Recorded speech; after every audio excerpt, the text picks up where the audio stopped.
আমরা দেখছি যে জামাত ইসলাম থেকে বলা হচ্ছে যে প্রশাসন বিএনপির দিকে ঝুঁকে গেছে, কিন্তু নিয়োগ টিয়োগের কথা শুনলে পরে আমরা শুনতে পাই যে সেখানে জামাত ইসলামের প্রভাব অনেক বেশি।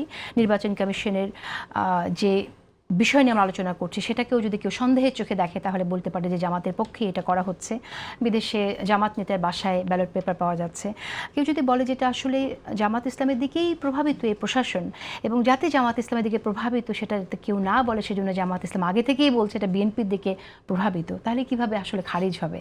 না, এটা তো খুবই দুঃখজনক যে এই ব্লেম গেমটা শুরু হয়েছে। দেখেন, আমি ডাটা দিয়ে বলছি আপনাকে, সচিবালয়ে যখন কথা উঠেছে যে যারা অতীতে ক্ষতিগ্রস্ত হয়েছেন, ডিপ্রাইভড হয়েছেন, চাকরিচ্যুত হয়েছেন অন্যায়ভাবে, যাদেরকে প্রমোশন দেওয়া হয় নাই, এই ধরনের যখন একটা তালিকা আহ্বান করা হয়েছে, সেখানে প্রায় 1400-র মতো অফিসাররা দরখাস্ত করেছেন, এবং এই দরখাস্তর মধ্যে দেখা গেছে ম্যাক্সিমাম হচ্ছে বিএনপি জামাত ব্লেম করে তাদেরকে করা হয়েছে, এবং এরা কিন্তু সবাই একসাথেই ছিলেন।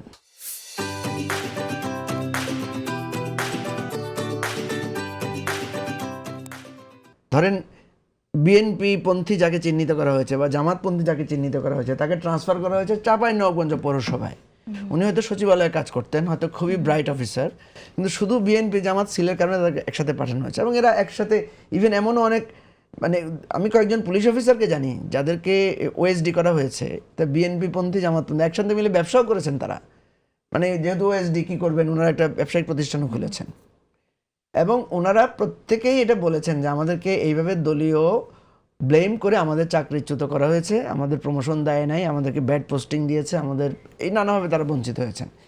সেখান থেকে প্রায় 700 বা 800কে সরকার একটা কমিশন করে, কমিটি করে তাদেরকে, যাদের প্রমোশন দেওয়া দরকার তাদেরকে প্রমোশন দিয়েছেন, যাদেরকে ওই ভূতাপেক্ষ প্রমোশন দেওয়া দরকার সেভাবে দিয়েছেন, এইভাবে তাদেরটা বিবেচনায় নিয়েছেন। এতটুকু পর্যন্ত বিএনপি জামাত একসাথে ছিলেন, তাদের মধ্যে কোনো বিভেদ তৈরি হয় নাই।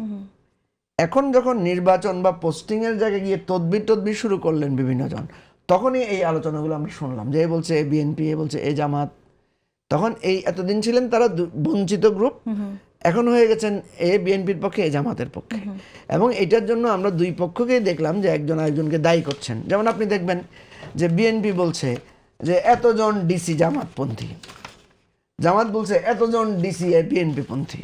তাহলে বিএনপিকে জিজ্ঞেস করতে হবে যে আপনি যে 64 জন ডিসির মধ্যে আপনি যে 23 জনকে বলছেন জামাতপন্থী, তো বাকিরা কোন পন্থী?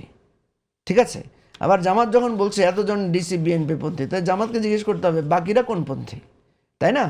তো কথা হচ্ছে এই যে ক্ষমতা বা রাজনীতির চর্চা এসে আমরা দুই দল, প্রধানত যারা এই ফ্যাসিবাদের সময়ে সবচেয়ে বেশি নির্যাতিত ছিল, নিপীড়িত ছিল, ধরুন আমরা যখন জেলখানায় গিয়েছি, যেমন আমি প্রিজন ভ্যানে, রিজভি ভাই, আমি জামাতের সেক্রেটারি, আরও অন্যান্য নেতারা ছিলেন, আমরা একই সাথে গিয়েছি।